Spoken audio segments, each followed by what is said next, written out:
Bonjour et bienvenue à votre podcast Éducation Famille. Mon invité de cette semaine est un homme aux multiples talents et d'engagement. C'est en humour, en animation, en prestations et en chansons qu'il nous présente différemment ses nombreuses qualités artistiques depuis plus de 40 ans. Acteur, humoriste et animateur un jour, chanteur à 16 heures et homme engagé toujours, mon invité en est à sa 34e année de bénévolat au sein d'Opération Enfant Soleil. C'est aussi avec sa conférence Ralentir pour mieux ressentir qu'il partage son vécu ainsi que l'impact certain de ses différents engagements et diverses rencontres. Que ce soit avec son podcast et ses capsules humoristiques, avec son légendaire garagiste Jean-Guy Houd, ou lors de ses nombreuses parutions dans plusieurs galas, il saisit toutes les occasions pour semer le rire, la joie et la bonne humeur. C'est en personnifiant Gladue dans la comédie musicale Le Matou qu'il nous surprend encore et c'est dans son spectacle Sinatra à Bublé qu'il nous fait découvrir davantage l'étendue de son talent de chanteur. C'est avec donc grand plaisir que je reçois cet homme fort sympathique au talent polyvalent, Alain Dumas.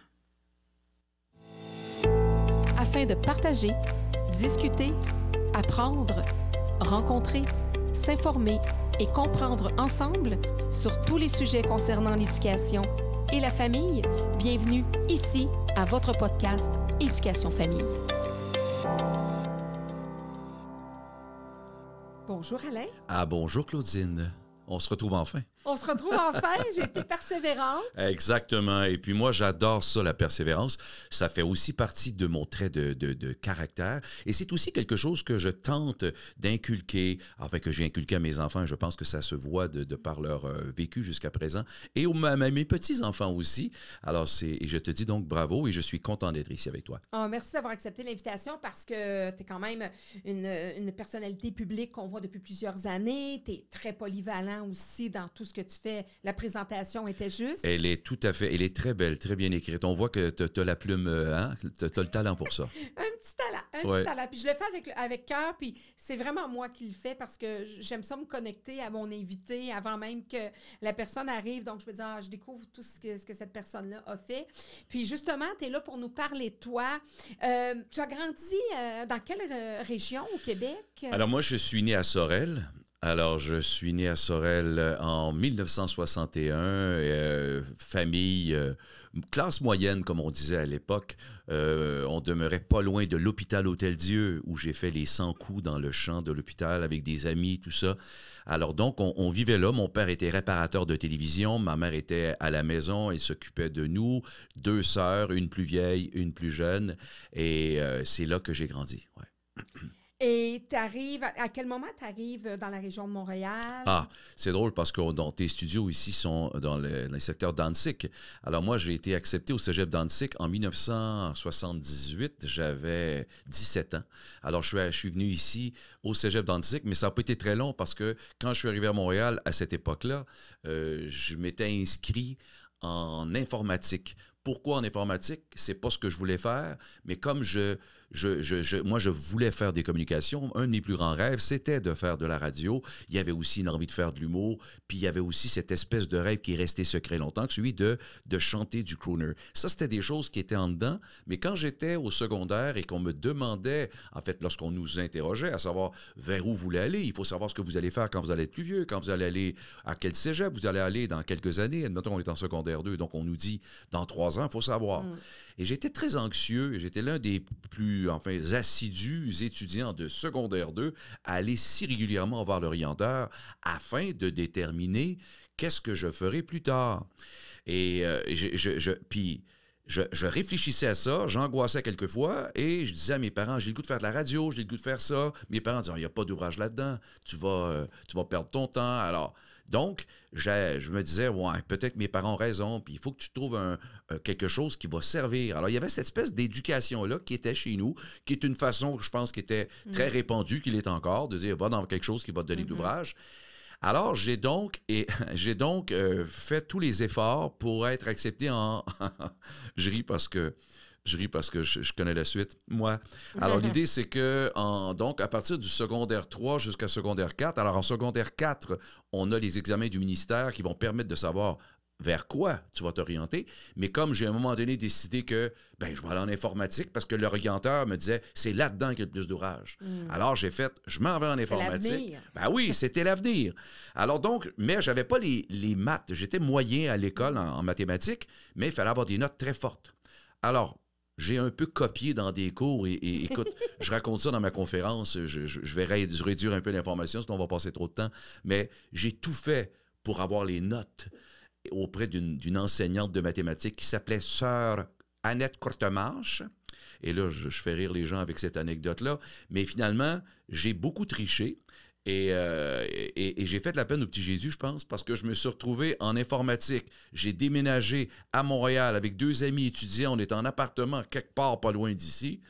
Et dès le premier jour du premier cours, qui était un cours de DOS, de je sais pas quoi, à l'époque, l'informatique, c'était ça. Je suis assis avec toutes des bols du monde et je fais comme, oh boy, moi j'ai la grouillette plus facile.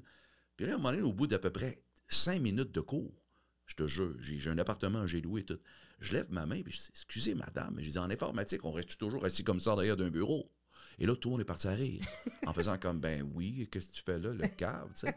Ça fait qu'à ce moment-là, j'ai fait, OK, là, j'ai arrêté, j'ai resté calme jusqu'à la fin du cours, puis tout de suite après, je suis allé voir l'orienteur du cégep, puis j'ai fait comme, hey, ça marche pas, là, j'ai un appartement, c'est pas ça que je veux faire. Alors, et c'était la première étape de ma grande réflexion de vie qui s'appelle, t'as pas ralenti, t'as pas ressenti, t'as pas fait ce qu'il fallait faire pour comprendre dans quoi t'embarquais, t'es allé vers tout de suite plus loin, alors que tu ne pensais pas à... C'est important aussi de vivre, d'apprécier ce que tu fais, de le faire parce que tu aimes ça. Alors, à ce moment-là, je suis allé en théâtre, dans les cours, puis là, je me suis retrouvé à beaucoup de remises en question qui ont été très longues au fil des années avant de reconnaître qu'il fallait que j'aille là où j'avais des atomes crochus. Et là, j'étais pour me sentir bien. Et puis, en fait, je me rappelle que quand j'ai commencé dans les médias, plus tard après, j'ai commencé à faire des petites conférences qui n'étaient pas aussi étoffées que celles que j'offre maintenant. Mais bon, j'allais dans des écoles, mais surtout pour le mandat d'aller dire aux étudiants, « Hey, regardez vraiment... faites des choses qui vont vous plaire. N'embarquez pas dans les choses qui ne vous plaisent pas, juste parce qu'on vous dit « ça va être payant ». Non, ne faites pas ça, s'il vous plaît. Vous allez être malheureux longtemps. Oui, vous allez être malheureux très longtemps. Où arrive le journalisme? Alors, le journalisme arrive, il arrive au moment où je suis en communication. Alors, j'ai étudié mon service social à Trois-Rivières. Là, j'étais dans une période... encore dans le cégep où de qu'est-ce que je vais faire. Parce que tout le monde que je rencontrais disait, t'auras pas d'ouvrage là-dedans. Puis bon, mais je me battais contre moi-même parce que tout le monde qui me connaissait disait, voyons, il me semble que t'es fait pour ça, blablabla. Bon. Alors, à un moment donné, je m'en vais quand même là-dedans. Alors, j'ai étudié en journalisme à l'Université Laval. Alors, il y avait des blocs radio, écrit, presse écrite et télé. Alors, moi, je voulais faire de la radio, mais les professeurs, qui étaient des gens de la tribune à Québec, disaient, oh, non, toi, tu as le talent pour faire de la télé, alors tu devrais faire de la télé, blablabla, ça ne t'empêchera pas de faire de la radio. Alors, j'ai étudié en bloc télé, puis tout ça, et je me suis retrouvé, finissant en 1986 à l'Université Laval, en journalisme, avec un certain potentiel, parce que j'avais envoyé des démos à certains endroits, notamment à TQS ici à Montréal, qui venait d'ouvrir en 1986, et on m'offrait déjà un travail. Tu sais. Alors, puis là, à ce moment-là, j'ai eu à choisir parce que on m'offrait aussi un travail comme humoriste à la radio, ce qui ne se faisait pas beaucoup. Aujourd'hui, on entend parler de ça, mais si on se reporte en 1986, il n'y a pas d'école d'humour, ça n'existe pas, il n'y a à peu près pas grand-chose en humour. On sort d'une période où c'est des chansonniers qui sont les plus populaires au Québec, dans les boîtes, les bars et tout ça.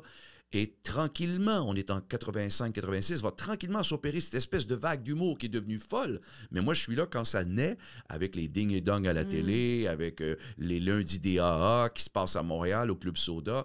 Il y a eu une grosse effervescence vers l'humour. Mais bref, au moment où moi, j'ai à choisir, on est encore avant ça, mais moi, je sens qu'il y a comme une fibre en moi qui a toujours voulu faire rire, qui se dit, et là, j'ai eu un choix à faire. J'avais une offre de travailler à TQS en télé et une offre de faire de la radio. Tout ça en n'ayant même pas terminé mes études encore. Et j'ai choisi la rareté parce que je me disais, il me semble que c'est plus rare, et ça l'était beaucoup, d'aller faire de la radio comme on le faisait à l'époque. Et je me suis dit, oui, le journalisme, je pourrais en faire plus tard, et j'ai eu quand même la chance d'en faire jusqu'à un certain point, parce que quand je me suis retrouvé à TQS, 10 ans plus tard de la radio, à faire Flash avec Patricia Paquin, là, c'était l'arrivée à TQS 10 ans plus tard, mais dans une formule qui était fort agréable, et on faisait du journalisme aussi artistique. Et puis, c'est ça. Alors, c'était pas mal le petit détour. Ouais. Puis le personnage, ton fameux personnage de Jean-Guy est arrivé... Ah, ça, c'est intéressant, le personnage de Jean-Guy. Est-ce qu'il existe vraiment, ce Jean-Guy-là, quelque part? Oui, il existe. Alors, c'est un mélange. Je t'explique, parce que c'est intéressant. Là, je viens de faire un peu le début de l'histoire, quand je cherche quoi faire. Et là, je suis étudiant qui se cherche. Je suis au cégep, puis je fais des matières en attendant que je vais en service social, parce que je me dis, je vais apprendre à me connaître, je fais un peu de de psychologie, puis de sociologie, en me disant, Caroline, il faut que je sache un peu, toujours en repoussant un peu ce que j'étais foncièrement, mais quand même, ça m'amenait à aller valider de façon très solide ce que j'avais envie de faire. Et je réalisais aussi que j'avais ce besoin aussi d'aide, de donner de l'aide, d'aider les autres. C'était quelque chose, j'ai un fort sentiment d'empathie. Bref, ça m'a permis de me connaître un peu, mais par rapport à ce besoin de faire le milieu du showbiz en quelque part, pour lequel j'étais quand même collé à, ou une envie, je me suis retrouvé des étés à travailler comme étudiant, et j'ai travaillé, mon beau-père travaillait, moi je suis à Sorel, et je suis directeur des terrains de jeu, OK? Et je suis directeur des terrains de jeu là-bas, qui était fort populaire parce qu'il y avait des autobus qui venaient. Il y avait, mettons, 4 ou 5 autobus. J'avais 10 employés. Pour la ville. Là. Pour la ville. J'avais 10 employés. Il y avait plein de jeunes qui venaient. Les jeunes venaient le matin, reprenaient l'autobus, allaient dîner chez eux, ils revenaient l'après-midi. Écoute, il y a des écoles qui n'ont même plus ça aujourd'hui. On avait des budgets de fous. Bref, ça marchait très bien. J'étais donc directeur de ça. Et un été, je me retrouve à l'été 85. Mon beau-père me dit, hey, il travaillait à la Stelco à Contrecoeur. Maintenant, ça s'appelle ArcelorMittal, quelque chose comme ça. Mais bref, c'est une usine qui avait des salaires de fou. Je pense que le salaire minimum, c'était 3 piastres et quelques. Et il m'avait fait rentrer là, puis je pouvais avoir 12 $ de l'heure. Une affaire de fou quand tu es étudiant. Tu te dis, je vais en profiter. Sauf que je n'ai pas abandonné mon travail de jour. Et je travaillais là de nuit. C'est l'été ou l'année où j'ai le plus travaillé dans ma vie. J'ai travaillé de jour et de nuit. Et ma copine, qui est ma femme aujourd'hui, qui était ma copine jadis, était mon assistante au terrain de jeu. Alors, quand j'étais comme plus capable, fatigué, elle disait, OK, garde, je vais m'occuper de la fin de journée, va te reposer un peu, parce que, mettons qu'il était rendu 4 heures, toi, à 7 heures, tu pars pour aller travailler, puis toute la nuit. Puis c'est là que vous vous êtes rencontrés? On s'était rencontrés un peu avant, même. Okay. Ah oui, même un peu avant, si tu veux, on y reviendra. Ben oui. Mais à ce moment-là, j'avais donc travaillé, je travaillais jour et nuit. Et à l'usine en question, à la Stelco, il y avait plein de monde. Les gars travaillaient comme ça. C'était des êtres qui travaillaient et qui parlaient avec des sons. Et puis moi, j'étais là, puis je les observais, puis je disais, waouh, c'est complètement capoté. Et je prenais des notes, parce que j'écris tout le temps. J'ai toujours fait ça, mais quand j'étais très jeune, j'écris toujours. Je prends une note. Ah, waouh, ça pourrait être un bon personnage. D'ailleurs, les gars m'ont dit, et quelquefois, on me disait même, il faut le dire, là, il est bizarre, il est fif. Il y avait toutes sortes d'affaires qui sortaient de leur tête en me voyant, parce que j'étais un être complètement bizarre pour eux. T'sais. Enfin, bref. Et là, j'observais tout ça, et parallèlement à ça, j'avais ma première voiture que j'avais eue, où il y avait un mécanicien qui s'appelait M. Messier à Sorel, qui m'impressionnait beaucoup parce qu'il avait un peu de ça. Bref, je retrouve à l'été 86, après avoir passé l'été là, mais en même temps, l'été là, façon de parler.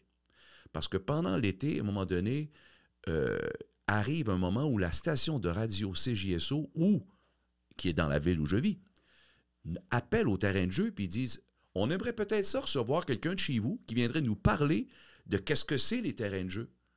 Là, je dis, waouh, c'est ma chance, parce que moi, je rêvais de travailler là, mais j'avais aucun, ce qu'on disait dans le temps, du pushing, j'avais aucun contact. Alors, j'ai dit, waouh, c'est ma chance. Alors, je dis, j'appelle, je dis oui, on va y aller, puis c'est moi qui vais y aller, mais ils ne me connaissent pas rien, puis je dis bon, mais je vais y aller, OK. Ils ont dit c'est à telle heure demain matin. Alors, la chronique était, je pense, à 8h10, et je finissais genre à 7h le matin, j'avais travaillé toute la nuit, OK. Alors, là, ma blonde a dit waouh, tu vas être fatigué pour aller faire, non, je vais y aller pareil, tout ça. Et j'arrive à la radio ce matin-là, puis je reviendrai après quand je suis retourné à l'université, mais j'arrive à la radio ce matin-là, Et je rencontre un animateur de radio qui était sur place, que j'écoutais quelques fois, qui s'appelait Guy Bélanger, un homme de théâtre. Il y avait quelqu'un avec lui qui faisait les arts et spectacles, un studio standard, mais à l'époque avec des cartouchières, des tables tournantes. Et moi, j'entre là et on me dit... Alors, toi, tu vas venir dans quelques instants, il y a de la musique qui jouait. Et toi, tu vas venir parler des terrains de jeu. T'es quoi ton nom? Alain Dumas. D'accord, dans quelques instants.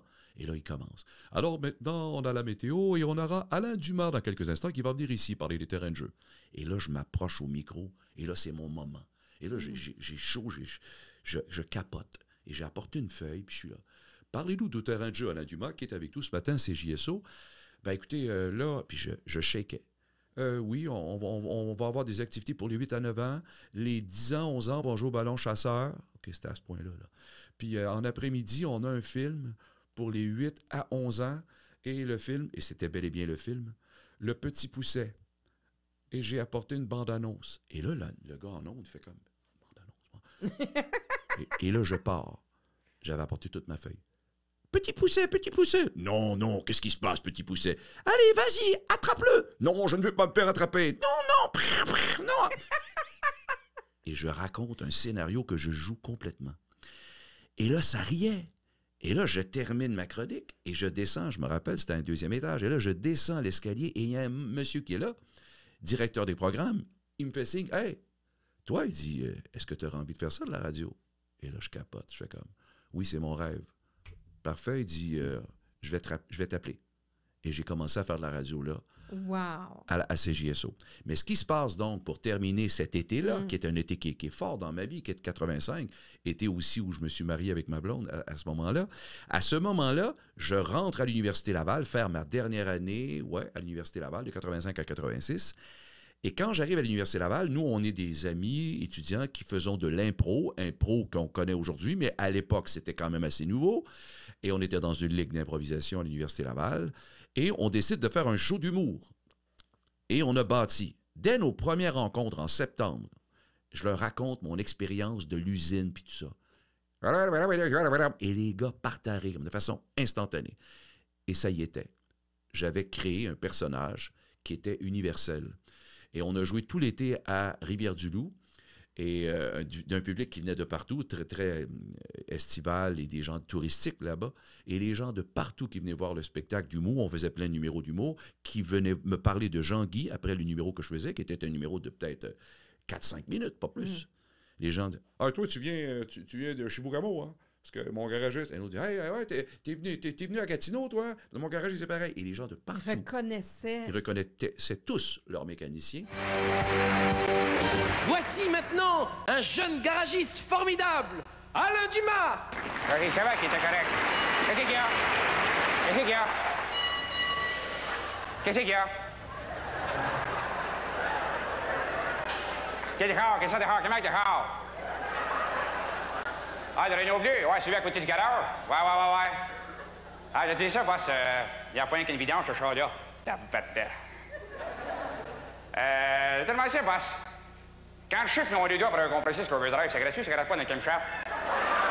C'est comme ça qu'est né mon personnage, qui a été vraiment marquant dans ma vie, parce que je le fais encore dans mes shows de musique. Je le fais, j'ai encore une demande pour quelqu'un qui veut faire une publicité, des choses comme ça. C'est vraiment... c'est ça. Puis quand je vais dans des écoles, parce que je donne des ateliers d'humour aussi à l'occasion, je refais toujours le personnage pour leur montrer comment je l'ai créé. Et puis quand je fais le personnage à des enfants qui sont tout jeunes, là, de 5e année, eh bien, ils rient. Parce qu'ils disent, c'est quoi cette affaire-là? Et enfin, ils comprennent. Ils comprennent le langage, ils comprennent l'humour qu'il y a derrière ça. Ouais. Tu disais tout à l'heure que tu es arrivé à Flash, il y a eu quelqu'un quand même qui t'a ouvert aussi la porte à TQS au départ. Tu as eu quand même des gens qui ont vu rapidement ton talent, parce que parfois, même si on a un grand talent dans ce qu'on veut faire, on se bute, ou les gens, il n'y a pas les momentum ne sont pas là. Exact. Mais toi, tu en as eu des momentum. Oui, c'est ça, des concours de circonstances, des timings, oui, en fait.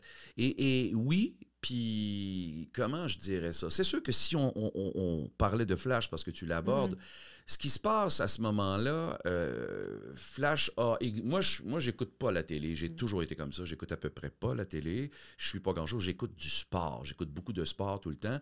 Mais je veux pas accrocher. Puis même quand j'ai commencé à en faire, j'ai arrêté. Parce que si j'écoute quelque chose, je ne fais que penser à travailler. Il faut que je décroche. Parce que sinon, je suis toujours en train de penser. Ah, je pourrais faire ça. Ça finit plus. Parce que ma machine est très rodée dans le cerveau. J'ai des hamsters. Puis même mes hamsters ont des hamsters dans la tête. mais oui, j'ai des contacts. Mais il y a eu des portes d'ouvertes, si on veut. Hein? C'est ça qui se sont ouvertes. Flash, notamment, je suis au Téléthon Opération Enfant Soleil. Et avec Patricia Paquin, puis Marie-Soleil Touga, Francis Redé, bon. Et puis, arrive un jour où, moi, je demeurais à Québec, je faisais de la radio, et on était amplement populaire, ça allait bien. Je faisais des choses à la télé à Montréal, enfin, j'étais très occupé. Et un jour, Patricia Paquin me dit, « Ah, j'ai animé une émission à TQS avec Francis toute l'année. » Puis bon, mais elle m'a parlé de ça, mais moi, j'ai jamais écouté l'émission. Mais je lui dis, et elle me dit... Elle dit oui, puis c'est en direct tout le temps. J'ai dit, waouh, j'ai dit, t'en as fait combien? Ben, ça représentait, je sais pas, moi, 150 shows, je sais plus trop. J'ai fait, ben, voyons, je capotais, tu sais, parce que je me disais, waouh, c'est du travail. Bref, pendant tout le week-end du Téléthon, entre-temps, Francis Redé se fait demander, est-ce que tu es intéressé de faire un talk show qui s'appellerait Redé Go, puis tout ça, toujours à TQS. Francis saute dans le train et Patricia est triste parce qu'elle dit, ah, waouh, il me manque un animateur. Et là, on profite des moments au Téléthon et je tente de lui trouver un co-animateur. Parce que je lui dis, Colin, ça pourrait être bon. Là, je pense à tel nom. Ah, tu pourrais essayer. Moi, je partais un one-man show, puis j'avais encore de la radio, puis j'avais un one-man show. J'étais tout l'été à Sherbrooke. Fait que, bref, j'étais occupé. Et jusqu'au jour où elle me dit, Alain, elle dit, il faut que ce soit toi. Ah ben, attends une minute. Là, j'ai dit, je viens d'arriver à Sherbrooke, je fais ça. J'ai dit, écoute... Ouf, ça serait beaucoup, puis j'ai pas dans la tête de déménager, Patricia. Je vais t'aider à trouver quelqu'un, puis tout ça. Elle dit, il y a un monsieur qui va t'appeler. Il y a un monsieur qui m'appelle, qui est de zone 3 à l'époque, Quotient, qui est maintenant de zone 3, et que je ne connaissais pas, et qui me dit, écoute, on aimerait ça te rencontrer. Alors, je dis, ben OK. Alors, il dit, on va se rencontrer à Montréal. Je dis, parfait, ça peut être à Terre des Hommes. Je vais emmener ma femme, puis ma fille qui était là à ce moment-là, puis même mon garçon qui était né. Je dis, on va avoir une activité, puis je ferai l'aller-retour. Puis je te jure, c'était vraiment basic de même. Je ne sais pas trop quel restaurant qu'on est, et je dis à ma blonde, avec les enfants, regarde, amusez-vous, je vais aller lui dire que je peux pas, mais ma Patricia me dit que c'était quelqu'un d'important. Fait que je m'assois avec lui. Et il me dit, qu'est-ce que tu as le goût de faire dans la vie? Et là, il me parle, mais pas au sens juste de dire de faire un job. Ben, je dis, moi, j'aime la radio, j'aime ci, mais ça. Ils disent, on peut tout faire ça. Je dis, OK. Et là, la rencontre avec lui, ça a été, attends une minute, là. C'est solide, là. Fait que je suis revenu et j'ai dit à ma blonde, à la fin de la journée de la ronde, où je devais peut-être à mi-chemin, et j'ai dit, écoute, mon amour, je pense qu'on va déménager. Et elle était très heureuse et tout le monde se disait, parce que ça faisait comme 8-9 ans que je faisais de la radio. Puis il se disait, il me semble que t'es mûr pour un défi, puis tout ça. Alors j'ai sauté dans le train, je l'ai fait. Puis il y a eu des moments comme ça dans ma vie, mais ils arrivent tous à différents moments, c'est-à-dire qu'il y a des moments qui font, une rencontre qui fait que, mais la plus marquante, et ça c'est la plus capotée, c'est vraiment le moment où je suis rentré à la radio, dans cette émission qui est ultra marquante dans l'univers de la radio, parce qu'on a des codes d'écoute qui n'ont jamais été battus et qui ne le seront pas, parce qu'il y avait moins de stations à l'époque, mais je veux dire, le Zoo à Québec de 85, je suis arrivé fin 85, début 86, à 90, c'est immense dans l'histoire de la radio, je veux dire, c'est quelque chose. Bref, pour que j'aie été là, je me reporte donc au moment où je suis étudiant en journalisme à l'Université Laval, où je termine, j'ai donc une possibilité de faire de la télévision, ce qui était mon premier choix, d'aller travailler à TQS qui ouvre, de faire du journalisme. Mais en plus, ce qu'il faut que j'ajoute, c'est que j'avais envoyé des démos où je déconne. Je déconne, mais comme un fou, parce que quand on faisait nos émissions, nos professeurs, qui étaient pourtant des gens de la Tribune à Québec, de Radio-Canada, ils disaient... Ça ne déconne pas trop dans ce coin-là. Non. Et eux me regardaient, je me rappelle d'un monsieur comme ça, qui était comme ça. Là, je lui disais, bon, vous ne trouvez pas que j'ai peut-être un peu trop déconné par l'émission? Non, M. Dumas. Vous lirez un livre sur le rire de Bergson. C'est vraiment un livre là-dessus. Et vous avez tout ce qu'il faut pour faire ça. Et là, je dis, ouais. De sorte qu'il m'avait tellement donné confiance que quand j'avais fait mon démo envoyé à TQS, j'avais envoyé en faisant, je veux dire, regarde, c'était fou. Et bien, les gars m'avaient reçu, puis m'avaient dit, non, tu seras ça. Et là, ça, c'est immense, là, quand on te dit, wow. Ça te permet de ne pas te dénaturer. Exact, tu sais. Moi, j'avais dit, je veux faire du journalisme sportif parce que j'aime le sport. Oui, puis tu feras ça. Hey, wow! Puis je comprends aussi, je l'ai compris un peu après, parce que dans les mêmes périodes, il y a les Sans Limites qui étaient là, donc il y avait, puis eux-mêmes, ils cherchaient à ce que moi, je me joigne un peu à eux autres après. Ils avaient, au début, TQS avec Fournier et compagnie, ils avaient cette idée de folle idée de qu'est-ce qu'on peut faire. Ailleurs. Ouais, c'était magnifique. Bref, j'avais cette option-là. Mais, et là, voici le concours de circonstances le plus spécial dans ma vie, puis il est important parce qu'il arrive au début, et c'est toutes des pièces qui se touchent l'une à l'autre après coup. C'est que moi, j'ai fait mon improvisation, j'ai fait mes shows d'humour avec un copain que j'adore, que j'adorais, puis que je vois encore, que je vais voir bientôt, qui s'appelle Michel Morin, qui étudie en droit. Moi, j'ai étudié en journalisme à l'Université Laval. On était amis. On avait tous les deux envie de faire des capsules d'humour. On avait ça en tête. Puis ça se faisait pas beaucoup, c'était pas quelque chose qui existait. Mais on avait ce rêve-là, et je me rappelle, on se faisait des petites cassettes sur 4 pistes là, à l'époque, et on partait, puis on allait cogner à la porte d'une station de radio. On était juste 2 étudiants. Je me rappelle Michel, et je vais le répéter, avait une mallette, c'était vraiment l'air quétaine. Puis on s'assoyait avec nos affaires, et des fois, on attendait 1 heure, 1 heure et demie. Quelqu'un venait ouvrir la porte. Non, il n'y aura pas le temps de vous voir. Puis on repartait, puis on disait, ben OK, bon. C'était ça. Un jour, le FM 93, donc la station du Zoo à Québec, ils partent l'émission, c'est commencé avant que j'arrive, qui s'appelle Le Zoo. C'était au début quand même embryonnaire, mais ils ont commencé ça, et le gars qui est là pour aider l'animateur et faire un peu le colorman de cette affaire-là, décide qu'il ne peut plus rester parce qu'il travaille en télé et il s'en va à gérer les Jeux du Québec à Vancouver, qui étaient en 86. Et eux, ils sont tristes parce qu'ils viennent de partir quelque chose qui a de bonnes capacités, de bons potentiels. Mais là, le gars qui était celui qui mettait de l'humour là-dedans décide de s'en aller. Perdre leur cheval, leur premier cheval. Exact. Ouais. Ça, c'est parallèlement à ce que Michel et moi, on vit à l'université avec nos spectacles et autres. Bref, un soir, on s'en va faire un concours d'amateurs d'humour dans un bar de Québec, Michel et moi. Et là, on a un succès monstre. Les gens, les jeunes de l'université qui nous connaissaient à cause de l'impro, le public capote. On n'est pas connus, mais les gens trouvent drôle ce qu'on fait, ce qu'on écrit, ce qu'on produit. Ça reste comme ça. Et Michel dit, Colin, Alain, je viens d'entendre parler qu'à la radio, ils ont peut-être besoin de quelqu'un pour remplacer un gars qui s'en va pour une émission. Et moi, je n'avais jamais écouté cette station-là encore. Ça a donné de même. C'était populaire, mais je n'écoutais pas. Et là, je disais à Michel, je dis, ouais, Michel, c'est plate, mais TQS, j'ai une belle opportunité. Fait que, tu sais, je me disais, plate parce que nos chemins étaient pour se terminer ensemble. Alors, je dis, écoute, je pense que j'ai une belle opportunité. Ah, ben, il dit, écoute, je comprends ça. Voici ce qui se passe. Moi, je m'en vais à mes cours une journée, donc au pavillon de Coninck à l'Université Laval. Pour ceux qui savent, c'est 260 étudiants que là-dedans, donc c'est immense. Un dénommé Florian Sauvageau, qui est une sommité en journalisme au Québec, est le gars qui donne le cours. Cette journée-là, on est assis tous ensemble. Et moi, on me connaît déjà comme un gars qui aime faire rire, mais juste dans la classe puis dans le groupe. Ça reste comme ça. Le cours commence, puis M. Sauvageau, qui parlait comme ça, alors aujourd'hui, j'ai quelque chose pour vous, un étudiant qui était sur vos bancs d'école l'an dernier et qui a commencé à travailler et, un peu comme vous, il souhaitait avoir du travail et je l'ai engagé pour venir vous parler de son expérience. Le gars commence à parler. Il raconte sa carrière. Et moi, à tout moment, je fais rire tout le monde, puis le monde rit, puis on continue le cours, puis tout ça. À la fin du cours, espèce de balustrade, je descends et je passe à côté de lui. Il fait comme... Puis là, il y avait une voix ultra basse. « J'aimerais ça te parler. » Et là, je me dis, « Oh non, ça y est, il va me dire, t'aurais dû fermer ta gueule, puis t'étais fatiguant. » Je t'ai dérangé, mon pauvre. Ouais, c'est ça. Et je vous jure, comme si c'était hier. « Hey, t'es drôle en hostie, toi. »« Ouais, OK. » Ben, dis-moi, là. Il dit, « Je travaille à une station de radio, je ne suis pas identifié parce que je fais toutes sortes d'affaires. Je travaille au FM 93, puis là, je m'en vais à Vancouver, m'occuper des Jeux du Canada à Vancouver. » Fait qu'il dit, ils ont besoin de quelqu'un, c'est toi qui ça prend. Et là, je fais comme, ben voyons donc. Mon chum m'a parlé, qu'il veut aller là, puis moi, on vient de me dire que c'est moi que ça prend.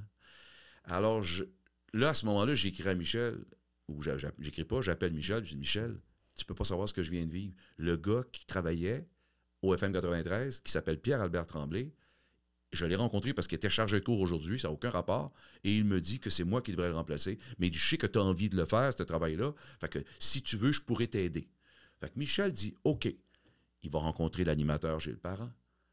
Et il me rappelle après, il dit « Ouais, il avait l'air réticent un peu. » J'ai dit « Parfait, on va y aller ensemble. » Et on est allés ensemble. Et notre match, tous les deux, a fait que l'animateur a fait comme « Wow, je pense que j'ai trouvé mon remplaçant. » Alors, on a commencé à travailler là parce que j'ai décidé de dire non à TQS à ce moment-là, parce que la rareté se trouvait effectivement à travers ce qu'on m'offrait là. Et c'est là qu'est née notre union à Michel, de très forte, et on s'est lié avec Gilles et on est devenu, sincèrement, une espèce de petit empire radiophonique à Québec. Et puis, et c'est là que tout à commençait. Québec, les gens sont très fidèles, ils sont très... exact. C'est une possession, là. Oui, d'une part. Puis l'autre affaire que j'ai toujours dit, c'est qu'à Québec, peut-être aujourd'hui, je ne sais plus, là, mais à Québec, ce ne sont pas des vedettes télé qui sont là. Les vedettes télé, ils sont à Montréal. Mais à Québec, ils ont leur vedette télé et les vedettes radio. Et les vedettes radio, ben, c'était André Arthur, c'était des personnages marquants. Et évidemment, André Arthur, qui était le roi Arthur, qu'on appelait le roi Arthur, qui était vraiment un pilier immense. Un immense communicateur, mais vraiment un peu détestable et même beaucoup à certains égards, mais une machine de communication très forte. Et en presque même pas un sondage, on a détrôné le roi. On est devenus les plus écoutés à Québec. Et ça a duré presque 10 ans. Et c'était immense.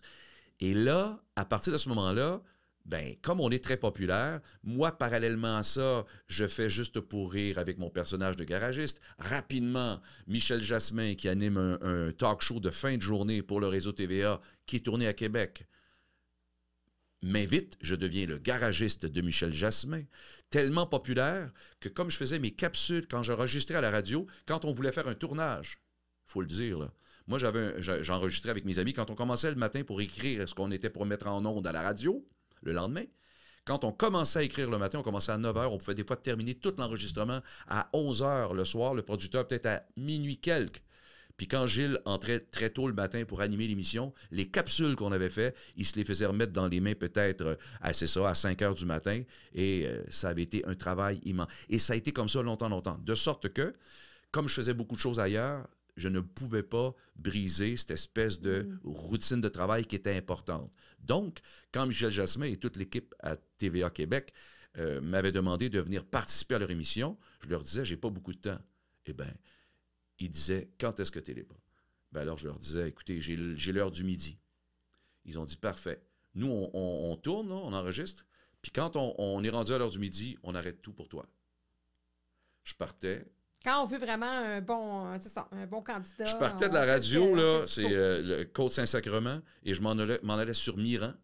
Et là, ils m'attendaient maquillé, tout ça. Je faisais ma capsule, et je repartais maquillé, parce que je n'avais pas le temps de me faire démaquiller, et je me démaquillais dans l'auto pour me rendre jusqu'à la radio et continuer ma journée. J'ai fait la même chose pendant des années, parce que là, sur le web, Alain Choquette, le magicien, il m'a dit il y a à peu près 6 mois, « Alain, j'ai retrouvé quelque chose de très drôle que tu faisais à Adlib et tout ça. » Et c'est sincèrement très drôle, très slapstick. Je ne sais pas si mes enfants l'ont vu encore, mais c'est vraiment très drôle. Alain avait raison.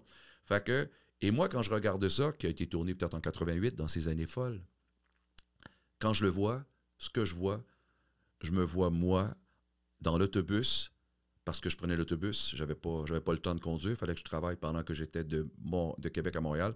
Je suis dans l'autobus en train de me démaquiller parce que j'ai pas le temps de passer au démaquillage. Alors, il faut comprendre que j'allais à Coallier, qui était en direct, et je m'arrangeais pour être sûr que, c'était à 10 à 11 heures, je m'arrangeais pour être sûr que je finisse avant, parce qu'il fallait que je sois à 11 heures à Berry-de-Montigny embarqué dans l'autobus. Fait que je me démaquillais et tough dans l'autobus en m'en revenant. Mais je vous dis ça parce que j'ai fait un show il y a un bout de temps, en 87, où je parlais d'Expo en 2007 sur les 50 ans d'Expo Expo de Montréal, où je parlais à Yvon Deschamps qui avait vécu ça. Puis quand je lui parlais de l'époque, il me disait « Ah, j'avais dit, toi, tu n'étais pas allé. » Puis Yvon Deschamps m'avait dit « Moi, là, je ne suis pas allé à Expo 67. »« T'es pas allé? » Non. Il dit, moi, là, quand je pense avec toi 67, là, je pense au show que je faisais, je partais, puis je m'en allais, puis là, je faisais.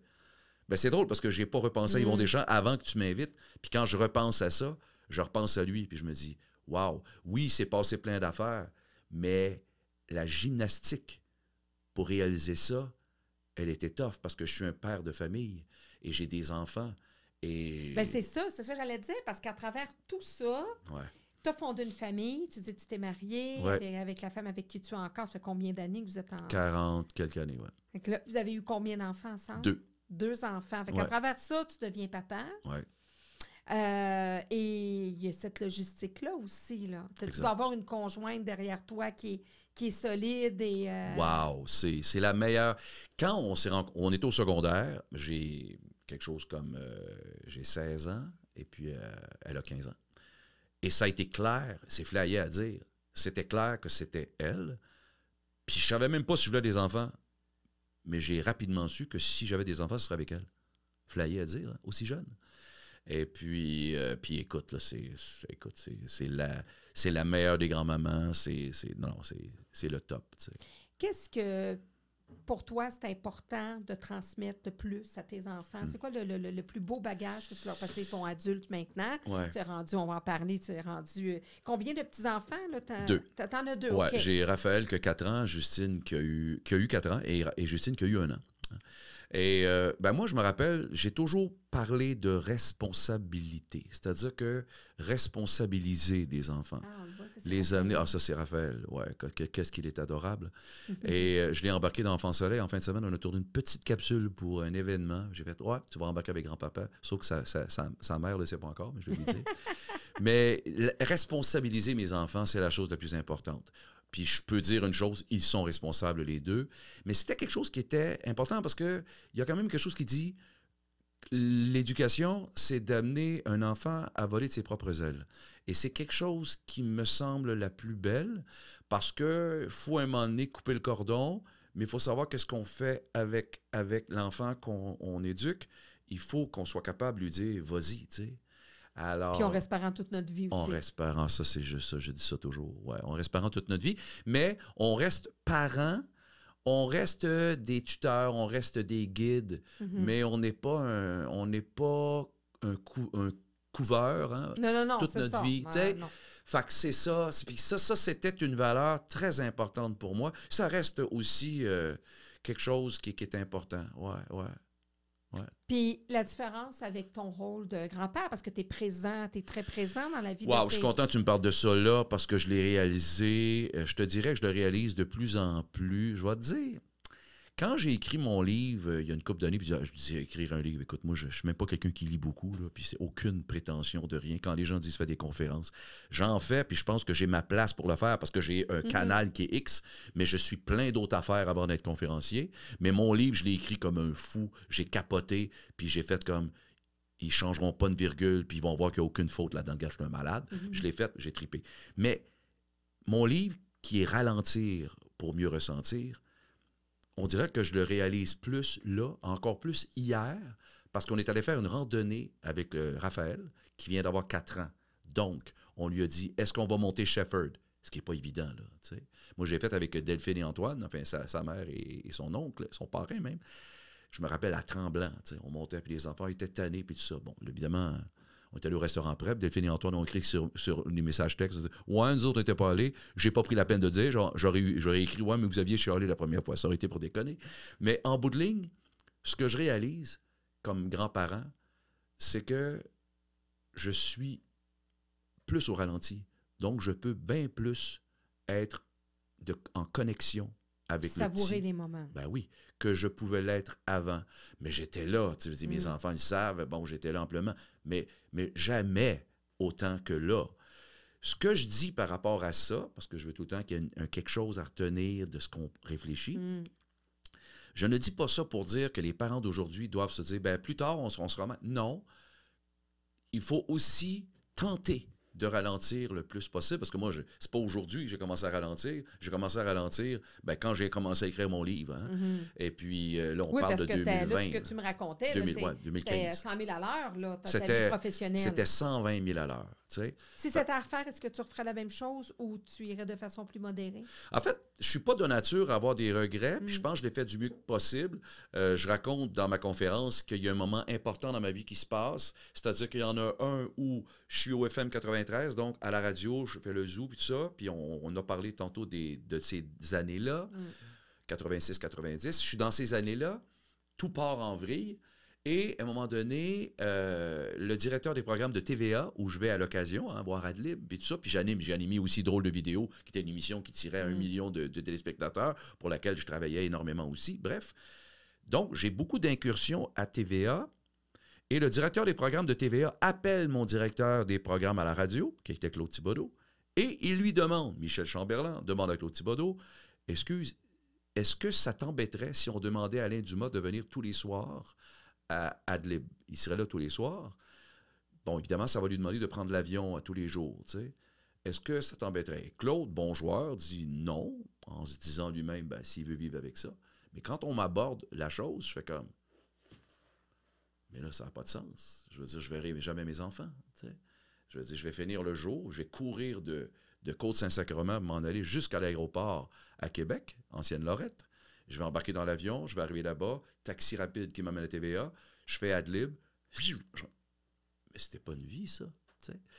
Déjà que c'est ça. Fait que puis ça, c'est marquant. Puis un autre fait marquant aussi. Puis à ce moment-là, tu as refusé. Ah oui, excuse-moi, oui, finis mes phrases, des fois, elles sont pas finies. Non, mais c'est parce que je sais que tu faisais Adlib, mais tu n'as pas accepté je le faisais, mais jours, occasionnellement. Non. Ça, parce que ça avait pas de sens. T'sais. C'est-à-dire que non. Ton cœur est encore à Québec. Mon cœur était encore à Québec. Oui, puis mes enfants. Tu sais, j'ai eu d'autres fois dans ma vie où j'ai eu des offres de faire des choses qui me demandaient de partir tout le temps. Je suis pas capable. Je veux dire, je pars avec ma femme. On part 10 jours. On est allé au Portugal, il y a quand même pas longtemps. Puis, je veux dire, j'ai hâte de revenir, parce que je m'ennuie. Je suis comme ça. Mais t'aimes voyager? Tu voyages beaucoup? J'adore avec ton voyager. conjoint? Ouais.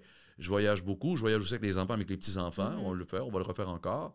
J'ai voyagé beaucoup avec mes propres enfants. Ça, j'ai quelque chose qui était quelque chose d'important pour moi. On a voyagé très jeune, ma femme et moi. Je voulais le faire avec mes enfants. Je pense que je l'ai bien inculqué parce qu'ils voyagent beaucoup. Mais moi, je m'ennuie facilement. C'est-à-dire que je peux...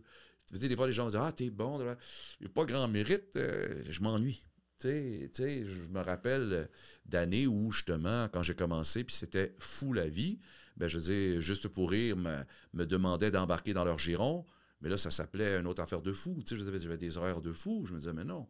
Alors ma carrière, j'ai été quand même un peu casanier par rapport à ce que j'ai fait. Je n'ai pas éclaté tout de suite en allant partout parce que je gérais mes affaires. Puis je gérais aussi ma famille. Puis ça, c'est important. J'ai vu beaucoup dans notre milieu artistique des gens qui avaient une famille, en couple, puis la demande professionnelle est tellement exigeante qu'à un moment donné, ils font un choix. Et quelquefois, la famille passe deuxième. Puis c'est correct. Ou des familles qui s'éclatent par elles-mêmes à cause peut-être, puis c'est correct si c'est ça qu'ils veulent. Moi, c'est pas tant que je veux dire que je suis meilleur qu'un autre. J'ai une sensibilité trop grande par rapport à mes enfants et aujourd'hui avec mes petits-enfants. Je peux pas rester longtemps, moi, si je les vois pas, ces petits-là. Je veux dire, je vais capoter, tu sais, c'est ça. Ouais. Donc, tu fais tes choix. On parle d'enfants. À quel moment Opération Enfant Soleil arrive dans ta vie? Alors, Opération Enfant Soleil, ça arrive dans ma vie, là, ça fait 34 ans, mais ça arrive au moment où, évidemment, je suis à la radio et là, parallèlement à la radio, là, je fais Drôle de vidéo. Alors, j'ai animé ça pendant 3 ans. Mais ça, c'était... Là, je veux dire, je venais passer une journée à Montréal. Et là, je vous dis, là, je prenais l'autobus et je travaillais. Il y a des moments, je partais, je vais juste te compter pour le dire, le beat de vie. Là. Je prenais l'autobus à Sainte-Foy. Et là, j'avais la tête penchée pour prendre des notes parce que tous les vidéos que les gens voyaient, je faisais des voix sur tous les vidéos. Je voyais une vidéo, je racontais une histoire. J'avais même engagé quelqu'un pour m'aider pour écrire des textes. Mais je faisais toutes les voix. Mais tout ça, ce travail-là, je le faisais en partant de Sainte-Foy et j'avais comme 2h45 d'autobus. Et je demandais au chauffeur, ça vous embête-tu de me débarquer parce qu'il passait devant TVA avant d'arriver à Berry-de-Montigny, de m'avertir de me laisser passer. Il dit, je ne suis pas supposé, mais je vais le faire pour vous. Et je me rappelle souvent d'entendre le chauffeur faire « Monsieur Dumas » et de lever la tête et d'être étourdi parce que j'ai eu la tête penchée pendant 2 heures et et 40, tu vois. Et faire, oh boy, attends une minute, là. Et là, sortir, c'était fou comme ça. Puis là, c'était débile de même. Bref, Enfant Soleil arrive dans cette période-là parce que, comme je suis déjà très populaire à la télévision, parce que l'émission tire énormément, puis qu'à la radio, je serais populaire, évidemment, il faut comprendre l'entreprise Opération Enfant Soleil, ils veulent avoir des gens connus. Bon, évidemment, il y a connu, puis il faut aussi que tu aies le profil de l'emploi, hein? C'est-à-dire que si tu n'es pas quelqu'un qui a de l'empathie, mais ça, ils le savent un peu au début, mais ils ne le savent pas vraiment. La première année que je suis arrivé à Opération Enfant Soleil, Francis Redé est arrivé une année avant moi, et puis je le connaissais quand même un peu. Et quand je suis arrivé, moi, je suis arrivé là, et comme j'écoute rien avant, tu sais, je dis, moi, je m'en vais dans quelque part. Je suis arrivé à Flash, je n'avais jamais écouté. Je suis arrivé au FM 93, je n'avais pas écouté l'émission. Je n'avais pas écouté le Téléthon, je ne savais pas, tu sais. Et j'étais arrivé là, avec mon sac et mon costume de garagiste, en me disant, waouh, ils me demandent du temps. Ils ont dit, ça se peut qu'on fasse des 4-5 minutes, des fois parce qu'il faut étirer le temps. J'aurai mon personnage, mais ça n'a aucun rapport. Tu sais, je dis, je ne vais pas me changer live. Et là, je suis arrivé là, et là, je suis comme fiberglassé par toute l'émotion qu'il y a là. C'est, waouh, c'est encore comme ça après 34 ans. Mais la première année que tu vas là dans ta vie, tu fais comme, ben voyons donc, c'est une fête d'espoir où des gens qui sont isolés partout au Québec, en plus qu'à l'époque, il n'y avait pas le web, encore que le web ne donne pas autant de chaleur que la rencontre dans des lieux communs comme ça. Bref, je capotais, je me disais, c'est donc bien extraordinaire de voir des enfants, des gens qui ont des besoins et puis tout. Alors, eux, tout comme moi, ça a été un mariage et ça a été comme, wow, ils ne fitent pas à peu près, puis ils aiment ça. Et j'ai eu des rencontres, et toutes les rencontres que j'ai faites dans les hôpitaux, partout, j'ai toujours développé les rencontres, c'est-à-dire qu'au-delà du Téléthon, ça devenait secondaire. J'avais une relation avec des jeunes, des parents m'ont dit, familles. Parce que des fois, des familles, je suis même allé à une petite qui est Hélène, dont je ne donne pas le nom de famille, parce que c'est une enfant qui était magnifique, que j'avais rencontrée à l'hôpital avec d'autres enfants et qui avait dit, elle avait un masque. Et là, on n'est pas dans la pandémie, je vous parle de peut-être maintenant 20 ans. Elle était toute jeune et elle était triste. Et puis tous les autres enfants étaient là et j'avais accroché sur elle. Fait que je vais la voir, puis j'ai dit, écoute, toi, t'es-tu de bonne humeur aujourd'hui? Oui. Puis j'ai dit, t'as un masque? Parce qu'elle a dit, non, ça me tente pas de me faire reconnaître. Ah, ben t'as le droit. Puis là, je jase avec elle. Et la petite fille extraordinairement brillante et tout ça. Puis elle ne voulait pas être identifiée comme une enfant malade. Elle voulait exister. Alors, waouh, quel enfant extraordinaire. Et je l'ai côtoyé, blablabla. Et on s'écrivait des choses. Et là, on était rendu dans la période de Flash, où j'animais Flash. Et elle m'envoyait des bonhommes. Et je lui disais, quand j'animais Flash, je dis, quand je vais commencer l'émission, là, Hélène, là, je vais me tirer l'oreille comme ça va être pour toi. Et je faisais toutes sortes de choses comme ça. Bref, on s'est liés d'amitié. Elle est décédée. Et un jour, je me suis retrouvé au cimetière. J'étais allé avec les parents qui étaient là. Et sa maman avait dit quelque chose d'extraordinaire. Elle avait dit, tu sais, Alain, elle dit, Hélène, il y a des choses là qu'elle ne nous disait pas à nous. C'est avec toi qu'elle les disait. Ce jour-là, j'ai fait « Wow, c'est immense. » C'est significatif pour elle. Wow, bien plus que j'aurais pu l'imaginer, tu sais. Alors c'est ça. Ouais. Mais un parcours comme ça auprès de ces enfants-là, de ces familles-là, c'est sûr que ça change un homme, là. Ça apporte une dimension différente à l'humain. Qu'est-ce que ce 34 ans-là t'a apporté en tant qu'humain? Oui, c'est-à-dire qu'à l'origine, je décris que j'ai une empathie qui est forte. C'est dans ma nature. J'ai ça depuis le début, puis j'ai fait un long parcours pour aller trouver où est-ce que je l'avais.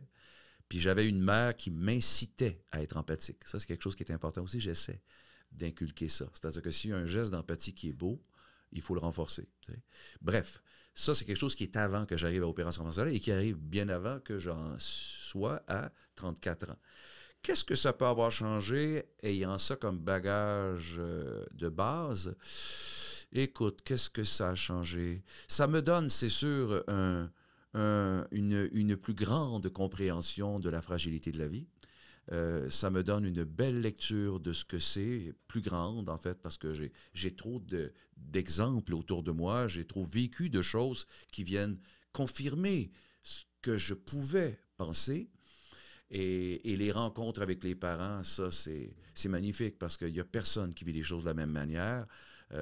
Chaque enfant, je fonds. Des fois, les gens vont dire « Ah, tu dois faire une carapace. » Ah non, je fonds encore en larmes quand des enfants me manifestent leur façon d'affronter la maladie.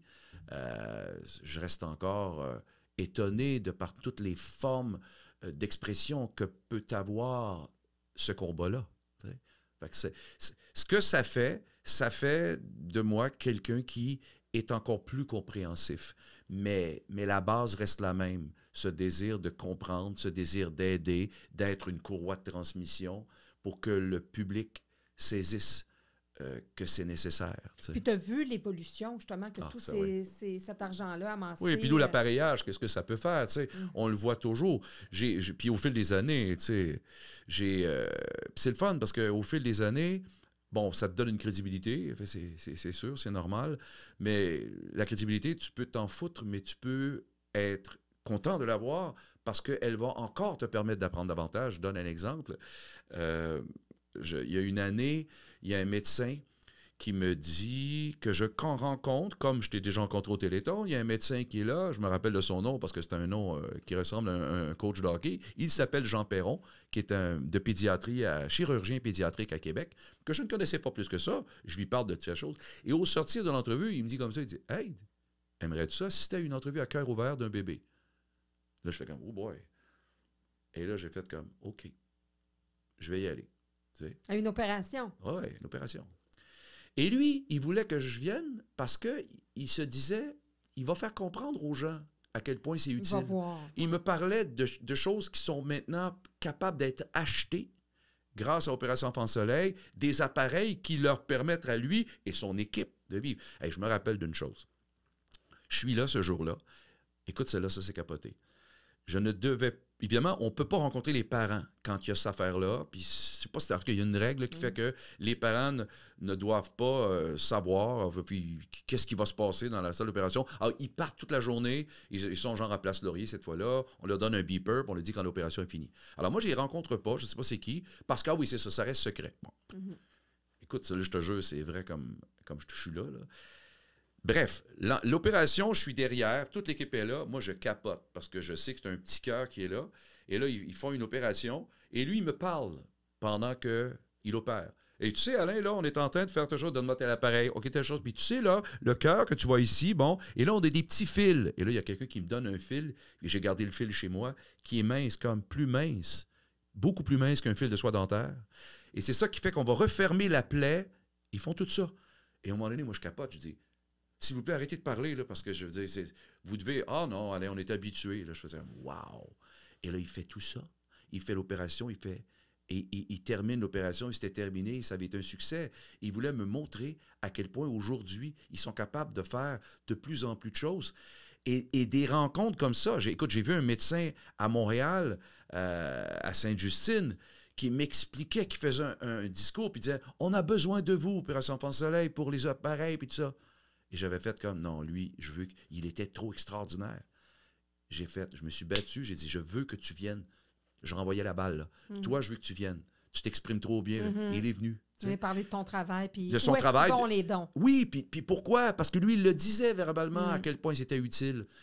Bref, ça m'apporte tout ça, tu sais, puis c'est ça. C'est gratifiant aussi. Ah, c'est gratifiant. C'est immensément gratifiant. Tu sais. Encore hier, justement, quand je vais faire une randonnée, « Ah, monsieur, on vous reconnaît, le monsieur d'Enfant Soleil. » Mais tu sais, oui, je suis le monsieur d'Enfant Soleil. Tu fais bien d'autres choses, mais exact. Mais c'est significatif. Je suis plein d'affaires. Puis il y a des fois où là, c'est une boutade. Oui. Et des fois où ça peut être un peu dérangeant ou pas, négatif. Je suis le porte-parole de la Maison Enfant Soleil depuis, je ne sais plus là, combien d'années, peut-être 10 ans, je sais pas. Et lorsque le tirage, parce que c'est un concours qui est ultra populaire, après le Téléthon, c'est ce qui permet d'avancer le plus de sous. Parce que l'idée est magnifique. Quand tu rêves d'une maison, puis les enfants rêvent d'être soignés, alors on fait un 2, on fait tirer une bagnole maintenant. Et à chaque année, quand je vais aller à SOQ ou au Lac-Brome, il y a une des vendeuses qui me voit « Ouais, je suis mieux de gagner là, cette année, comme si c'était ma responsabilité, alors que le baril est plein d'eau. Et quand le tirage a lieu, ayant pas gagné, elle va « Ouais, là, je suis pas content après vous, j'ai pas gagné. » Enfin, je déconne parce que les gens me reviennent là-dessus. Mais bref. Mais il t'associe à ça, puis c'est quand même... c'est un lien là, que la population a. Ah, ben oui, mais ça, après là, toutes ces années-là... C'est ça, c'est un incontournable. Exact. Puis c'est une rencontre aussi des artistes qui s'impliquent. Donc, exact.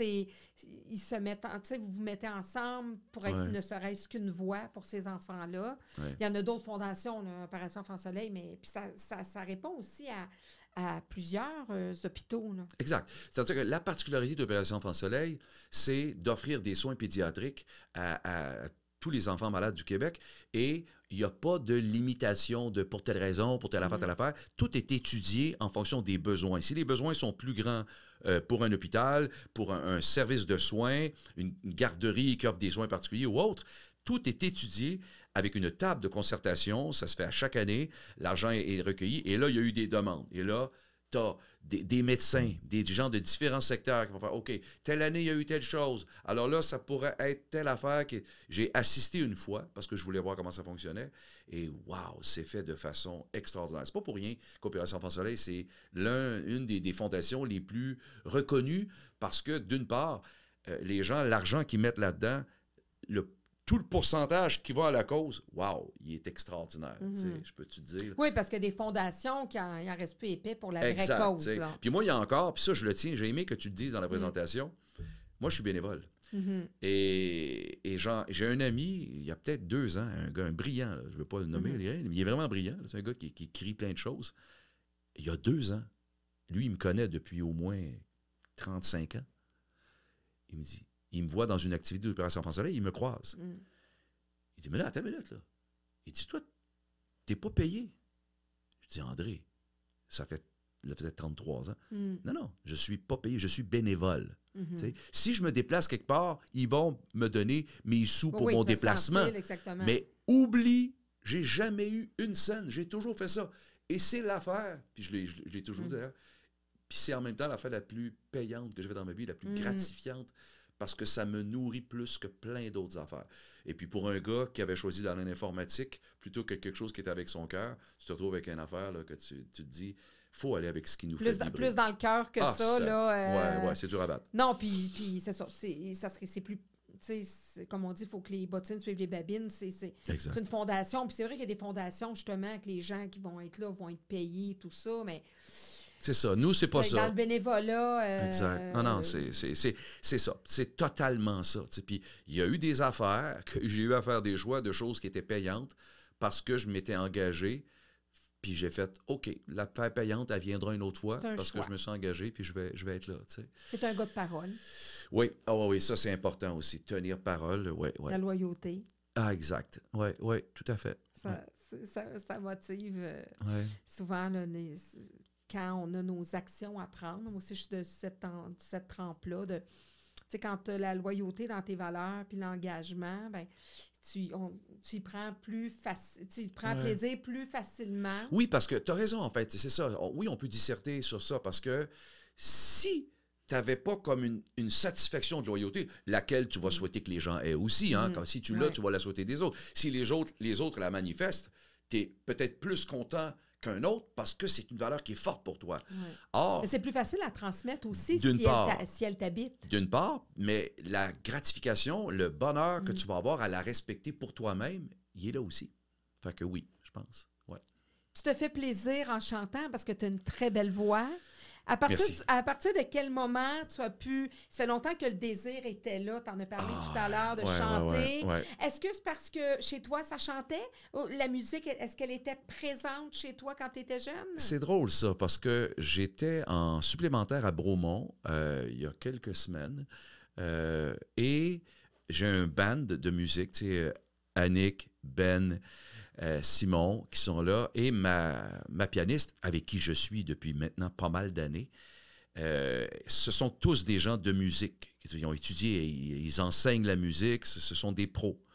Moi, je suis arrivé sur le tard là-dedans, je ne suis pas un gars qui a étudié en musique. Mais lorsqu'on a fait notre dernier show à Bromont, en supplémentaire, Annick a invité son prof, une femme ultra reconnue dans le domaine de la musique. Et après le spectacle, il me dit « Wow, très juste ta voix, tout ça. » Mais ça venait pas de quelqu'un qui disait ça au hasard. Et ça m'a fait plaisir. Et Annick a dit « Hey, si elle te dit ça, il faut que tu le prennes. » Alors, c'est drôle parce que quand elle m'a dit ça, j'ai fait « C'est drôle parce que j'ai pas eu de cours de rien quand j'étais jeune. » Moi, je veux dire, on était une famille qui était bien, là, mais j'ai pas suivi de cours comme mes enfants. Ils ont eu des cours de ci, de cours de ça. Mais je me rappelle que je pense que le seul cours que mes parents m'ont payé, je pense que j'étais en 2e année. Puis encore là, je dis je pense parce que je me rappelle mal de ça. C'était un cours de chant. Puis mes parents ont toujours retenu que le prof de chant trouvait que j'avais de belles capacités. D'ailleurs, mes parents me demandaient souvent de chanter quand il y avait des choses. Et je savais que j'avais cette capacité-là, mais j'avais encore plus qu'une capacité, j'avais un rêve. Parce que moi, tout ce qui s'appelle les années 50, j'aurais souhaité vivre là-dedans et je pense qu'une partie de moi qui a vécu là, je sais pas. OK. Ouais, je sais pas comment l'expliquer, mais c'est ça. Or, j'avais comme un peu mis ça de côté, puis en devenant très populaire à la radio puis à la télévision dans des choses qui sont autres, et en comprenant que les gens ont de la misère à ce que des gens embarquent dans trop de chapeaux, parce qu'on préfère que les gens soient dans une case. Un créneau seulement. C'est comme ça, on est de même. Je repoussais. Jusqu'à un jour où, pour un numéro du Téléthon Opération France Soleil, parce que à ce moment-là, par contre, je faisais différentes affaires comme artiste invité puis tout.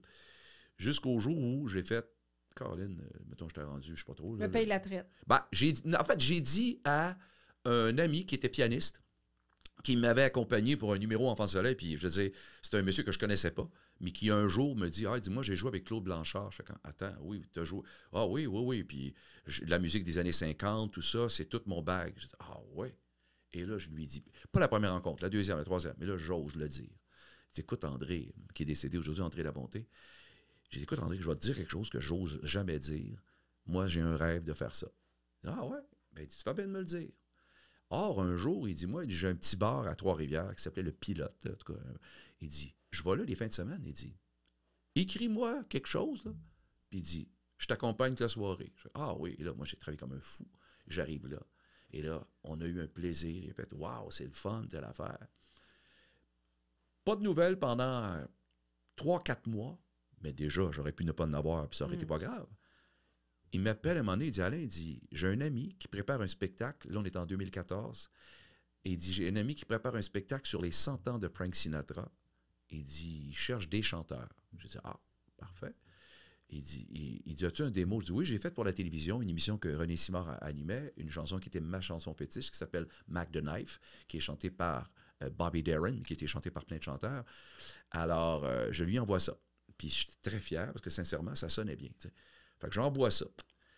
Et là, il me rappelle, il dit, il va t'appeler. Et un jour, je fais le tour du lac à vélo, ce que je fais régulièrement, presque tous les jours l'été. Et là, je suis à vélo, mon téléphone sonne, je m'arrête sur un gazon, et là, je réponds, je t'appelle parce que c'est moi qui produis le spectacle. Ouais, ben tu chantes en anglais. Écoute, qu'est-ce que tu dirais d'embarquer dans le show? Je dis, ouais, écoutez, j'ai jamais fait plus que 2 tunes peut-être, là, mais j'ai dit, on est combien dans le spectacle? Ben, il dit, avec ce que je viens d'entendre, il dit, tu seras tout seul. Et là, je dis, oh boy, attends une minute. Et là, je freak. Et là, je suis là, puis les autos passent, je suis le gazon. Je dis, attendez une minute, là. J'ai dit, moi. T'es en train d'avoir mon show c'est trop, là. J'ai dit, il y a combien de musiciens? C'est un big band, il y en a 12. Le rêve, tu sais. Fait que là, je fais comme, oh boy. J'ai dit, écoutez, je suis pas sûr que je peux faire ça. J'ai dit, c'est trop vite, là, tu sais. Non, tu comprends pas. C'est dans 1 an. Tu as 1 an pour apprendre. J'ai dit, OK, clac. Et j'ai, à partir de ce moment-là, chanté tous les jours. J'ai pris des cours de chant. J'ai tout fait. J'ai chanté à tous les jours. Les gens ne comprennent pas. J'allais en ski avec ma blonde, je chantais. J'étais en voiture, je chantais. Il fallait que je chante tous les jours pour apprendre des tunes, travailler ma voix, chanter, puis tout faire. J'ai chanté à tous les jours. Et j'ai fait ce spectacle-là au bout d'1 an, très stressé le soir de la première. J'aurais presque perdu la voix. Et me sentant comme comment on dit ça, quelqu'un qui arrive qui un imposteur? Un imposteur, le syndrome de l'imposteur, je l'ai eu, je te dirais facilement 2 ans, même s'il y avait des ovations après chaque show. Non, je me disais...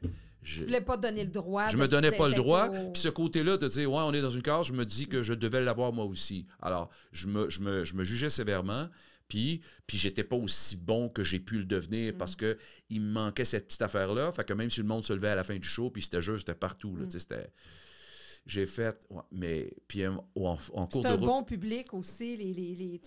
C'est diversifié comme public. Qui vont, exact. C'est ça, mais c'est quand même un bon public. C'est un bon public, puis... Mais là, il a fallu qu'après ça, j'ai des demandes de professionnels du domaine qui m'ont invité à chanter avec des orchestres symphoniques, qui m'ont invité à chanter dans d'autres bandes et dans différentes choses pour finalement me dire Caroline, J'ai tu une as le place. talent, puis tu peux le faire. Tu rêves de ça, fais-le, tu sais. Puis encore là, quand je dis qu'il y a quelques semaines que ce professeur-là vient dire ça, puis évidemment, bon, j'ai fait énormément de choses, tu sais, je dis, wow, là, tu sais, je l'ai fait beaucoup. Puis c'est toujours... Mais c'était moi qui étais mon pire prisonnier, c'était moi qui étais mon pire, juge, en fait, oui, plutôt, qui ne me permettait pas d'accepter la chose. Et puis, je reviendrai toujours sur Jean Bissonnette. Jean Bissonnette a regretté un des parrains de la télé au Québec, je puis dire, qui était à l'origine de Moi et l'autre. On parle d'il y a plusieurs années, que j'avais rencontré pour des projets de télé que j'aimais beaucoup et qui m'avait dit, je disais tout le temps, oui, mais qu'est-ce que t'en penses, toi? Puis qu'est-ce que les gens, est-ce qu'ils ont aimé ça? Il m'avait dit, puis il était comme ça un peu. Tu sais, Alain, ce qui est important, là, c'est que toi, t'aimes ça aussi. Et ça pouvait paraître con, mais c'était quelque chose que je ne m'octroyais pas, le pouvoir de dire, il faut que ça te plaise aussi, tu sais. Alors, depuis... Ça part de là, en fait. Ça part de là, tu sais. Et m'étant donné le pouvoir, peut-être même, je dirais, après 2 ans de spectacle, de dire, hey, t'as le droit, tu sais. Wow! Au début, moi, je partais même pas avec le monde souper tout. J'étais tout le temps en train de penser à... Je donnais un bon show quand même, mais c'était pas ce que c'est aujourd'hui. Tu ne voulais pas te permettre de faire vraiment partie de la gang là, de chanteurs, de non, musiciens. Non, exactement. Moi, comme le vrai chanteur va partir avec ses musiciens. Exactement. Moi, j'étais un imposteur. Tu sais, j'avais pas d'affaires là. On t'avait engagé pour chanter. Exactement. Genre. Ouais. Fait que, puis là, non, écoute, aujourd'hui, je m'amuse parce que au début, quand j'ai commencé, les gens de voir le show disaient, ah, wow, tu chantes bien, tout ça. Puis j'entendais des gens dire, ouais, mais ça serait le fun que tu mettes un peu d'humour. Puis je disais, non, le producteur, il veut que je chante, Mais depuis ce temps-là, c'est devenu de Sinatra Bublé, des gens disent, c'est le show, c'est Sinatra Dumas, puis c'est de même que ça devrait s'appeler. Je ne me suis pas encore octroyé, mais ça passe par toutes des choses que je fais de l'humour là-dedans. Puis, bref, ce que je suis le plus dans la vie, là, c'est ça. C'est ça qui te comble le plus à ce jour professionnellement? Ouais. À ce jour, c'est l'affaire qui me comble le plus. Je m'amuse à faire plein de choses, mais c'est l'affaire qui me traduit le plus de ce que je suis. Je suis une espèce d'entertainer qui sait chanter, qui sait faire rire, puis qui crée une belle chaleur avec le public. Puis c'est pas mal ça, qui se passe. T'sais. Puis ça fait en sorte que là, tu arrives dans des auditions, par exemple, pour le Matou. Exact, oui. Les comédies musicales arrivent à ce moment-là, parce que là, on te voit d'un œil différent aussi, ou avec une autre facette, là, avec une autre corde à ton arc. Faut pas non plus, puis ça, c'est quelque chose qu'il faut comprendre. Je suis assez casanier quand même. Tu sais, quand je suis en public, moi, je suis le gars le plus, je vais jaser, puis je veux dire, j'aime ça, puis j'aime le monde, tu sais. Mais quand je suis chez nous, tu sais. Mais j'ai réalisé une affaire au fil du temps, c'est que faut pas que tu aies peur de dire ce que tu veux faire. Évidemment, je ne l'avais pas fait dans le cas du chant, là, mais au fil du temps, je dis, Colin, je m'étais dit aussi quand je serai plus vieux, parce que le bagage de Sinatra, tout ça, puis c'est pas faux, parce que plus jeune, tu te dis, ouais, il y a quelque chose à comprendre. Wow, quand je fais My Way, je donne tout le sens que ça a, tu sais. Puis plein de chansons de même. Ça, c'est quelque chose que peut-être que, non, je pense pas que j'aurais eu avant. Mais de faire des choses, de casser la glace, ça permet aux gens de voir. Alors, l'année dernière, je participais à l'émission Le Chanteur masqué, encore une fois, que je n'avais jamais écouté. C'est l'émission la plus écoutée au Canada. Je te jure, j'écoute pas la télé. Là, ils m'ont dit, on va t'envoyer des tapes. Je les ai même pas regardées parce que j'aime quand je vais quelque part. La spontanéité. Ah, ça, j'aime tellement ça. J'aime ça arriver puis pas savoir. J'aime ça arriver, là, puis avoir je une le surprise. vis. Ouais, beaucoup. J'ai toujours été comme ça. Quand on faisait Flash, on écoutait des reportages, puis si, mettons, moi, je faisais des reportages, je ne le regardais pas. Tout le monde autour de la table disait, c'était avant l'émission, je me rappelle d'Isabelle Rasco. Mais voyons, Alain, qu'est-ce que tu fais là? Non, ça me tente pas. J'aime pas me regarder. Je vais être surpris. Puis je vais être surpris par ce que j'ai fait, puis c'est tout ça. T'sais. En fait, ça sera toujours. Mais le Matou, ça naît de mon passage au Chanteur masqué. Alors que l'auteur, Jesse Brouillard, et Joël Legendre, le metteur en scène, sont chacun chez eux et ils cherchent encore leur fameux Gladu, Rosario Gladu, le journaliste de l'œuvre. Et tous les deux, chacun leur bord en même temps, ce soir-là, font comme « c'est lui que ça nous prend ». Alors là, j'ai eu l'offre, puis tout ça. Puis encore une fois, c'est particulier parce que j'avais vu le film et le personnage qui me plaisait le plus de l'œuvre, c'était le journaliste. Parce que moi, j'ai toujours voulu faire de la radio, puis quand je pense à l'histoire de la radio, à l'évolution de ce que ça a été, il y a dans cette œuvre-là de Beauchemin ce cas, parce qu'on parle des années 70 quand c'est écrit, il y a toute l'histoire du journalisme un peu, de ce qu'ils étaient, le pouvoir qu'ils avaient. Parce qu'aujourd'hui, on ne parle plus de ça avec les réseaux sociaux et autres. Les journalistes n'ont plus ce pouvoir-là. Mais à l'époque, quand quelqu'un disait « Je vais parler de toi dans mon journal », là, ça s'appelait « Oh boy, wow ». Et tout s'arrêtait parce qu'ils avaient un pouvoir unique de faire parler. Et là, on est dans une œuvre où un jeune couple veut partir à un restaurant, puis ils ont des problèmes. Alors, le journaliste dit « On va t'arranger ça ». Et ce qui me plaisait beaucoup, et ce qui me plaît de jouer là-dedans, parce qu'on n'a pas fini, on en a encore pas mal, c'est jouer. C'est quelque chose que j'ai toujours voulu faire. Jouer, oui, il y a de l'humour là-dedans, mais si c'était juste un personnage pour faire rire, je ne l'aurais pas fait. J'aime le côté, on dit dans les descriptions, il est véreux, il est malhonnête un peu, il est croche. J'aime jouer des affaires qui me sortent de l'image que j'ai. Alors, puis il y a une tristesse de personnage dans le jeu. Fait que ce sont des choses que j'ai besoin de faire. Puis encore là, ça, je ne l'ai pas dit beaucoup. Puis mon agente me dit, ben non, il faut que tu le dises, mais c'est quelque chose que j'ai en moi puis que je veux faire. J'ai absolument besoin de faire ça. De jouer. De jouer. D'être sur les planches. Oui, mais pas de n'importe quoi. Je veux jouer quelque chose qui m'amène à creuser un peu, aller plus loin que ce que je suis. Ouais, ça c'est qui est peut-être... différent de ce que Exactement, de ce que dégages. j'offre, de ce que je présente, de ce que je suis, parce qu'il y a quelque chose, je sais pas, y a-t-il un drame quelque part, y a-t-il quelque chose qui se cache, je sais pas, mais j'ai le goût de jouer parce qu'il y a quelque chose qui est enfoui en moi. Fait que ça, t'aimerais ça, ça serait dans tes prochaines aspirations professionnelles de dire avoir un rôle, mettons, dramatique. Exact. Ouais, c'est quelque chose que j'ambitionne d'avoir. Ouais. Beaucoup. Ouais. Puis encore là, je peux pas te dire pourquoi, mais c'est viscéral. Tu sais, comme quand j'étais plus jeune, puis que je me faisais dire « Ah, je vais aller, je vais faire de la radio », puis que tout le monde me disait « Ben non, il n'y a pas de débouché ». Et moi, je disais « Non, je veux ça ». Puis c'est ça. C'est la preuve vivante que, justement, quand on suit nos aspirations, puis c'est ça qu'on doit dire aux jeunes aujourd'hui, puis à quiconque, oui, il n'est jamais trop tard, même. Non. Il n'est jamais trop tard pour dire, regarde, moi, j'ai toujours voulu faire ça, puis je m'écoute, puis la vie est fragile, la vie est tellement courte, de faire quelque chose que j'aime, puis qui me motive, qui est viscéral. Oui, puis en bout de ligne, puis ce qu'on peut dire aussi aux jeunes, c'est que c'est pas juste d'y arriver qui compte. C'est de témoigner, de se témoigner qu'on met en place des gestes qui nous permettent d'y croire. Puis ça, c'est le fun. Je suis content. De mettre en mouvement, ça. Oui, je suis content là, de jouer dans le matou, je le fais, ça, j'ai la chance de le faire. Mais ce n'est pas juste que de le faire qui compte, c'est d'y avoir cru. Il y a tous des petits éléments déclencheurs qui sont beaux, qui sont le fun. Ouais. Qu'est-ce qu'on te souhaite pour les prochaines années, parce que tu ne prends pas ta retraite tout de suite. Là, non, parce que... Tu as le goût de jouer, puis tu as le goût de continuer jusqu'à la fin. D'ailleurs, quand je titre ma conférence « Ralentir pour mieux ressentir », je réalise aussi que ralentir, c'est pas arrêter. Au contraire, si tu n'avances pas, tu peux pas ralentir. Cette phrase-là est nouvelle depuis peut-être hier. J'avais hâte de te le dire. Si tu n'avances pas. Parce que les gens vont dire « Hey, wow, t'en fais... » J'avance pour être capable de ralentir. C'est ce que je veux faire au fil de mes prochaines années, puis continuer avec mes petits-enfants. Puis ralentir, c'est pas reculer, c'est pas arrêter nécessairement. C'est ça. C'est ralentir. Tu continues à avancer, mais justement en ralentissant, puis en faisant des choix qui te qui me nourrissent davantage. Exact. Oui, c'est ça. Donc, parce qu'en vieillissant, on se dit, bon, on veut continuer, mais on veut faire des choix, justement, qui nous animent davantage. Il y a des choses qu'on va laisser tomber, pas parce qu'on n'a pas aimé faire ce qu'on a fait, mais on évolue. On est des êtres tout le temps en évolution. D'une part, Claudine, puis ils n'ont pas peur des mots. Il en reste moins, il en restait. Oui, donc alors exact, parce que tu peux dire, plus tard, moi, je ne peux pas remettre bien plus tard, c'est là. C'est là que je veux le vivre. Fait que, c'est ça. Comme être en présence de ses petits-enfants. Et ça, oui. Moi, je me chicane avec ma blonde à chaque semaine.